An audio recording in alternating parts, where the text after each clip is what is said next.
Y'all, I have to laugh coming into this episode 7 of the BOWpod because if you're following me on social media, you're going to realize that this is my second attempt or my second time recording episode 7, just because I was about to edit episode 7 that I recorded yesterday for me.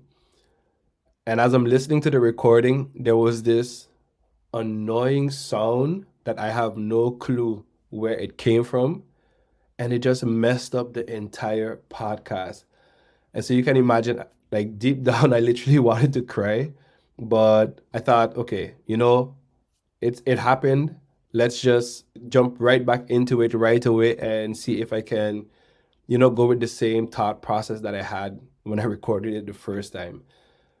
With that being said, I want to start off the podcast episode officially by saying that I don't care if you're 20 years old, you're 30, 40, 50 plus. I realized for myself that I'm never going to stop speaking life into people. And the reason I say this is because the last couple of weeks, I've been having conversations with different creators, people who are wanting to start their their journey online, building up their personal brand, starting their businesses online, etc. And like a common thread is that these some of these individuals that I've been talking to, like I see so much potential in the things that they want to embark on. But then behind that right away, what you see is, like some insecurities and some doubts, and some hesitations. And when I look at them, I think to myself, like, wow, like you have so much going for you and you have so much to provide and to give. I just want you to notice that, and I want you to see that, and I really want you to just like, go ahead and just do what you need to do.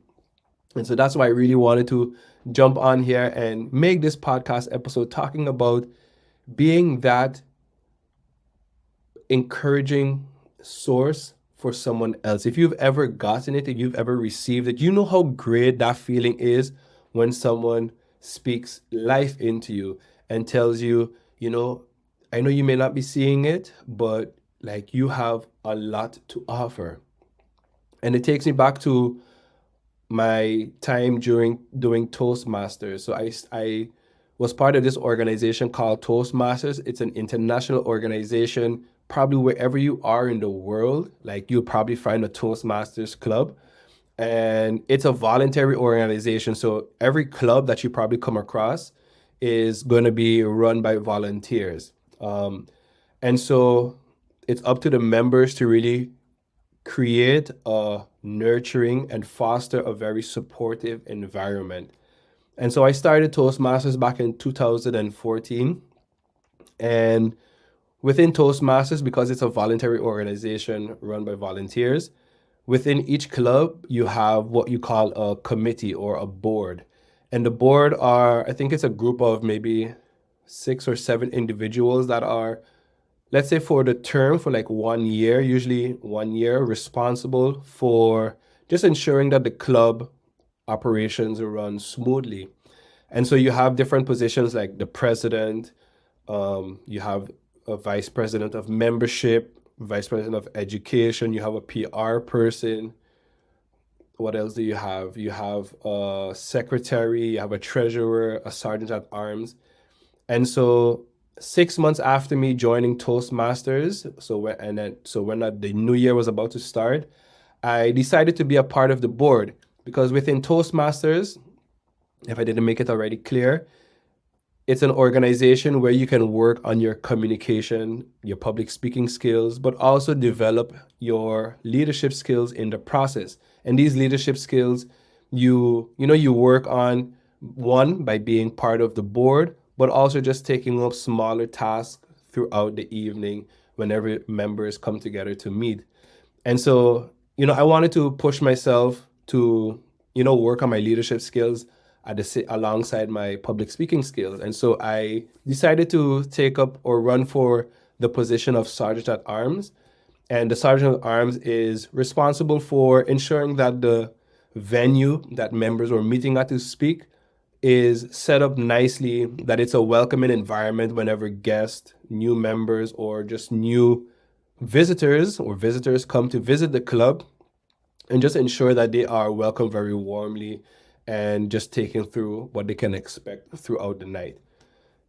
And so I did that for 1 year, and that was amazing. And so the following year, as I continued to grow and develop my skills throughout Toastmasters, I wanted to take up another role in the committee if they would have me, of course.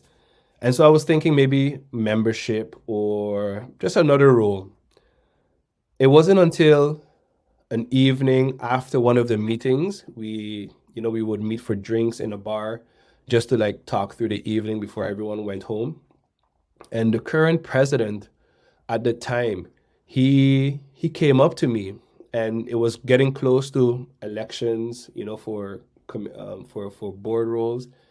And he said, "Hey, Andy, are you going to run for president for the next term?" And I was like, "What? For president? Like, dude, I just literally joined the club maybe like a year and a half. I feel like I need to grow some more. And, before I take on such a responsibility." And he's like, "Dude, why? Like, you have everything, in you in order to be a very effective president." And I just thought like, this guy is just talking. But, he started saying things like, it's not as complex or huge as you're probably making it out to be. He started listing off some things. He's like, if you look at yourself, like you're a very likable person, very affable, and you have a very natural way of making people feel at ease. And, he also said, like, you're very supportive. You've been a mentor to different members within the club, which is also very important. And because you have progressed, you've also taken part in competitions. You have a lot of experience that you can also give to the club and just help directing the club. So after that night, I kind of gave it some more thought, and lo and behold, eventually I did run for president, and like it was a unanimous decision. The members were happy for me to lead them for 1 year. And that was an amazing experience in and of itself. Learned a lot about myself, good and bad. And I share this again, coming back to the beginning of this conversation.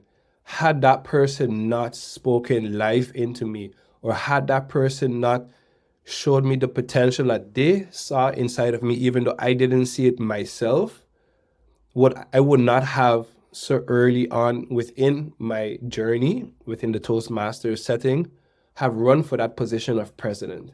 And the amazing thing was, at the end of that year, we became like a distinguished club because, members were super motivated. They were how do you say, like, achieving their different milestones, their goals within the club, etc. And so, it really, again, it showed me a lot about what we are able to accomplish together. And that's why I find it so important to, again, if you are capable and able to encourage someone, like, be that to someone.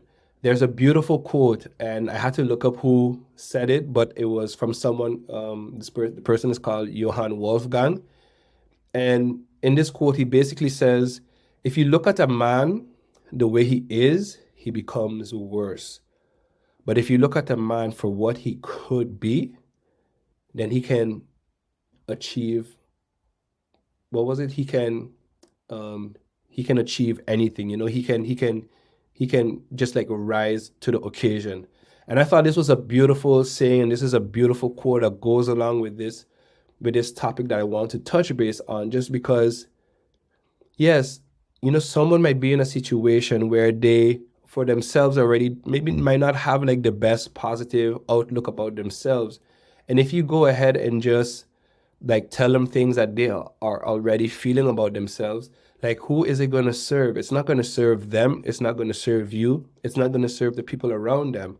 But if you go and to that same person and you just give them a glimpse, it doesn't have to be something huge.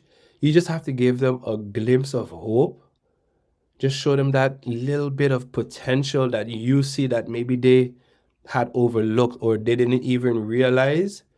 Like that can make all the difference in the world for that person, and then again for the people that they in turn come in contact with. Um, and so yeah, I think it's really important to just kind of like internalize this.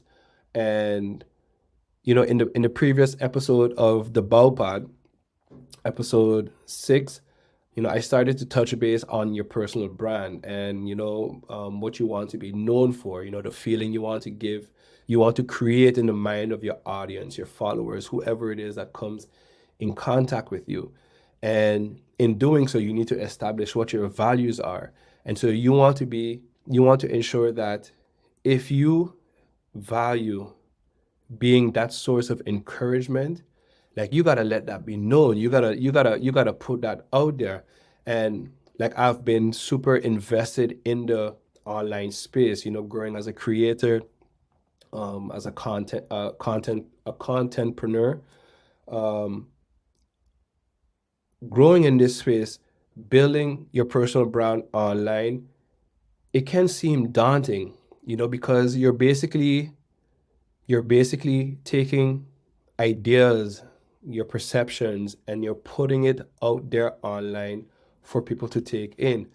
But in doing so, you may also think that, hey, what I have to share is probably not so important, or it's not perfect. And that's the one thing that I really want to drive home, coming to the end of this podcast. When it comes to perfection, especially when it comes to your content that you eventually choose to put out, and again, content you can put out in the written form, it can be in the spoken form, or together with visual, so video, um, whatever form you choose to put out, I can 100%, almost 100% guarantee you're never gonna find your content perfect. Never. And I remember someone saying, when it comes to video editing, they said, and I thought it was quite interesting. The person said, you never complete a video edit, or you never complete a video project. You choose to stop or quit the editing process.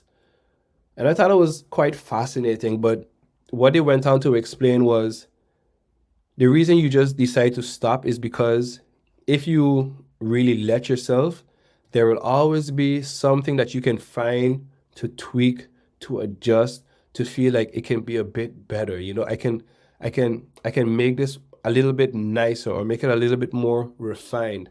And so in your eyes, it's never going to be perfect. But on the other side, I'm going to say this now.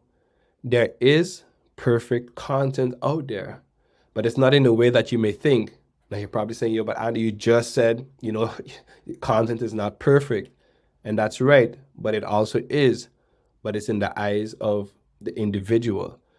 Because let's say you put out a piece of content, you might not find it perfect, but someone else who is going to consume that piece of content, given their situation, their circumstance, whatever mind space that they are in, when they consume that piece of content, for them, that may be the perfect piece of content that they could have come across of.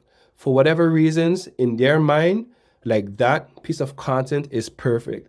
And that's why I want us to really, get past this idea of making things perfect, or feeling like things need to be perfect before we put them out there. And it's a reminder that I also have to keep on telling myself, don't wait for things to be perfect. Like if you run with this notion of you are at all times in your career or in life, you're always one step ahead of someone. If you're one step ahead of someone, then whatever you put out, that person who is behind you is going to love what you're putting out. Even if you don't love it, that person is going to love it. And initially, when you put out stuff, of course, you're doing it for you, maybe for your different reasons. It's therapeutic. You want to make an impact. You want to help. You want to leave a legacy behind. Just put out your body of work. You have your reasons, and you got to do it for you. But just know that a side effect or an effect is that someone else is going to end up consuming that piece of content. And so even though, and so imagine that you might not put out that piece of content, then that person will not have the ability or the opportunity to, take in your thoughts or your perspective on a given idea or topic or concept. And then maybe that be the necessary shift that they needed to make in their life. And so I want to end it here. This went pretty good. Like, I mean, this was the second time recording, episode 7 of the BOWpod, but I felt like I still captured the essence of what I said the first time. And so this is also a big milestone for me in terms of my growth, my development of doing this podcast. Speaking off the top of my head, I see growth, and there's always going to be room for improvement, but I'm just loving this process so far. And so I just want to encourage you again, if you want to, like, if you're thinking about it, like, get started. Like, don't wait. If you need some help, if you want some, someone to hold you accountable, or just to have a chat and brainstorm, like, you can always reach out to me, leave a comment, let me know what's on your mind. And I'll be more than happy to connect with you. So I'm gonna end it here. I hope I see you in the next episode of the BOWpod. If you've been following up until this point, I appreciate you. I appreciate that support. And I look forward to just putting out more ideas, being more encouraging, and just watching as things continue to develop and evolve throughout this entire process. So yeah, till the next time, guys. Peace.